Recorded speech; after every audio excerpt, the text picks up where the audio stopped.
হচ্ছে WWE চালতা গাছ থেকে নামার কম্পিটিশন।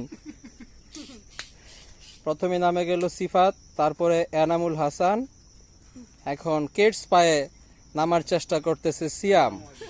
কিডস পায়ে উঠাটাই ছিল তার সবচেয়ে বড় ভুল,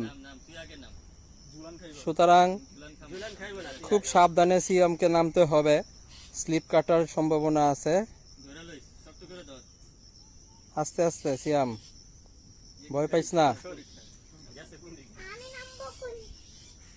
তুমি পরে নামো। না নাম, আস্তে আস্তে নাম।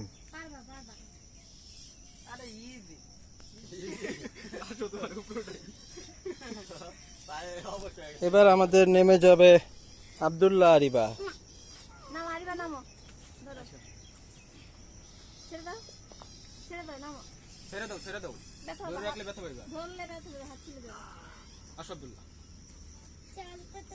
চলে যাবো এখন, আসো। গাছ থেকে নামতে চাইছে না।